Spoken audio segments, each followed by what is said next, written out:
Welcome back to Newsmax Prime, and we can tell you that in mere moments, Donald Trump is expected to address a rally in Richmond, Virginia, the capital city of that state. You are looking live at where that rally will occur, and when Mr. Trump steps to the podium to make some comments, we will listen to what he has to say. Now, earlier on this program, we heard Donald Trump warn that a President Hillary Clinton would repeal the Second Amendment. Yesterday, an appeals court decision may have strengthened Trump's contention. Miranda Kahn has more. JD, it started in California, where gun owners challenged a law requiring them to prove good cause in order to obtain a concealed carry weapons license. Now, according to county officials, self-defense wasn't enough. The federal appeals court sided with the state 7-4, declaring the restrictions on concealed carry weapons as constitutional. The latest opinion from the 9th U.S. Circuit Court of Appeals could set up a showdown with the Supreme Court. But it all depends on who gets to appoint the next justice. Thank you, Mr. President. This is the greatest honor of my life. President Obama chose Merrick Garland for the job back in March, but Republicans pushed back against the nomination. We're not going to hold hearings, and we're not going to confirm this justice. They want the next president to choose a justice. Their presumptive nominee, Donald Trump, already released a list of conservative judges that were met with approval from GOP leaders. We will make America great again. A Trump win could tip the scales of justice back to the right. But if the Democrats' likely nominee, Hillary Clinton, wins, what I care about most is the history our country has yet to write. She could appoint a more left-leaning judge, leading to likely 16 more years of an increasingly liberal Supreme Court. Senate Majority Leader Mitch McConnell vows the Senate will not confirm Merrick Garland this year. Also, we want to note that several states have similar restrictions to California, and the lower courts are divided on this issue. But so far, the Supreme Court has declined to weigh in following its landmark 2008 ruling that solidified the right to own a gun at home for self-defense. JD, back to you. Thanks very much, Miranda. Once again, a reminder that you can get in on our conversation. You can call me at 1-877-NEWSMAX. That's 1-877-639-7629. And let's continue the conversation with our two guests who have waited very patiently to rejoin us. From Newsmax Washington, co-chairman of the Women Vote Trump PAC, Kathryn Serkes, and via Skype from Southern California, political commentator Michael Reagan. Again, Michael's got that great new book out, Lessons My Father Taught Me. And that's something you'll want to check out. Right now, we're going to go to the phones at 1-877-NEWSMAX. Let's go to the great Northwest, to Eugene, Oregon. That's where Donis is on the line. Hi, Donis.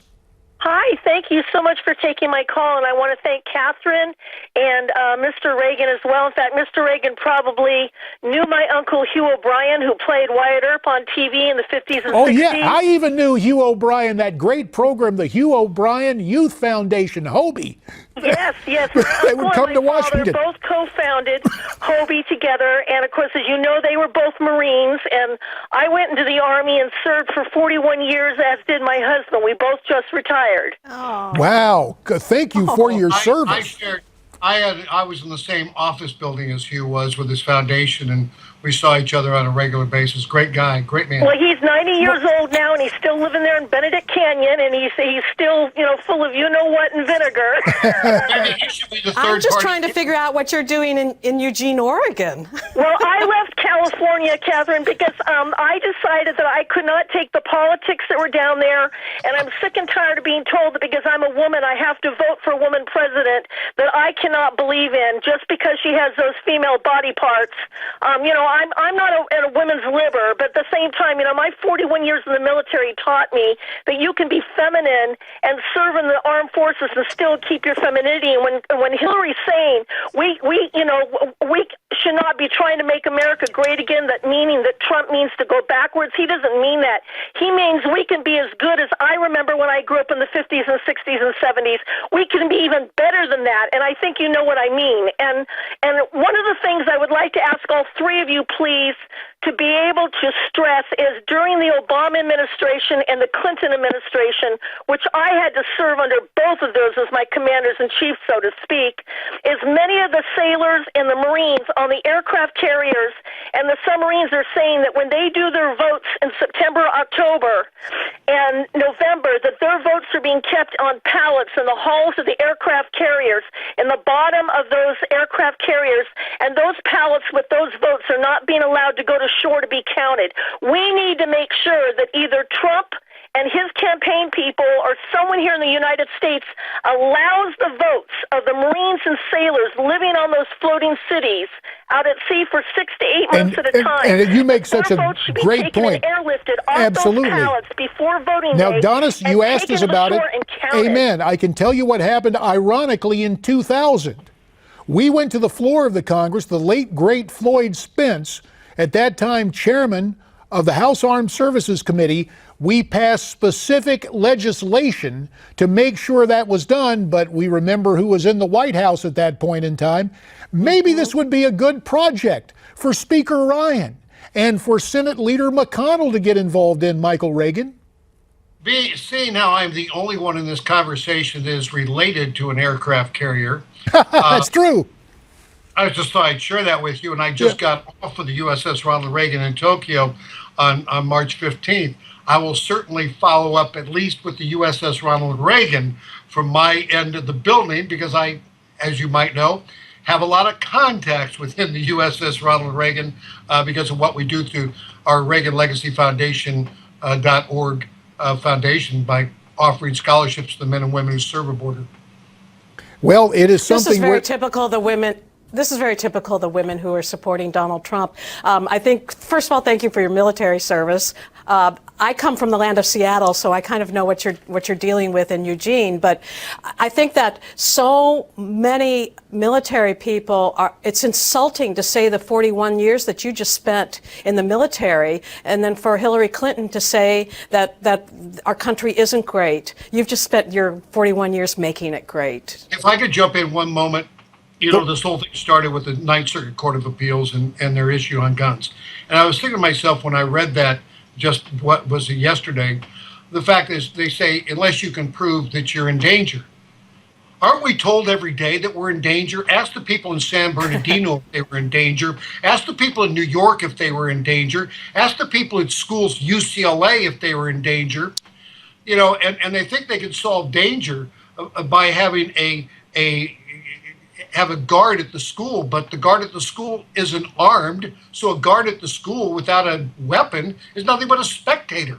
So we need to arm ourselves and have concealed weapons to protect ourselves against terrorists that's coming to the United States of America. We're told that every single day, every day.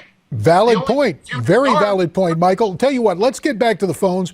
Got a caller who may have a different point of view on all of this from Charlotte, North Carolina. Angela's on the line. Hi, Angela. Hello. Thank you for taking my call. You bet. I basically want to weigh in on the fact that the establishment needs to take the same credit that they took in giving Trump the list of judges before he was actually elected president, for the same credit that he takes for his comments, because they had not set a very good example at all. Well, now, wait a minute. Help me out with the rationale on this, because everyone has a right to come up with different names of judges, and to say on one hand that is being complicit, but standing up and criticizing someone's speech, I don't quite follow the point you're trying to make, Angela. What are you saying to us here? With the House, and he came back with a judge of the nominations for the Supreme Court justice. They was very proud of that, what he select. But then again, they want to go against him on his speech about the judge in the Mexican. They set a bad example from the beginning, as well as the press. All right, so in other words, the establishment, you believe, is wrong on both counts. Let me ask you this, just to get to the meat of the conversation, Angela. Do you believe Donald Trump is a racist? Basically, as far as what he said, the textbook racism is basically how he feels. But basically, as far as freedom goes, freedom is what black folks had fought for in 1700. So basically, he has no clue on the history, just like he wants to devour the Klan and supremacist group and everything else. He knows nothing about it. Where is Donald Trump asked to rally the Klan or supremacist groups? I've seen nothing of that. I'm saying is, if he wants to speak as far as not being racist, he has to basically speak all across the board as being the president of the United States. All right. Here's our problem. And I know you'd love to comment on it, Michael. Here's my problem. I've only got 30 seconds. 15 seconds to you, Michael, to respond to Angela. Well, I was going to say, what has the Democrat Party done for the black community? You could make an argument that Ronald Reagan was the first black president because blacks did a hell of a lot better under Ronald Reagan in his presidency in the 1980s than they are, in fact, doing under Barack Obama. And, that's a valid point. Listen, we thank Angela for the call. We thank Michael Reagan from Southern California and Kathryn Serkes from Newsmax, Washington. Back with more, including some of the Trump rally from Richmond, as we continue.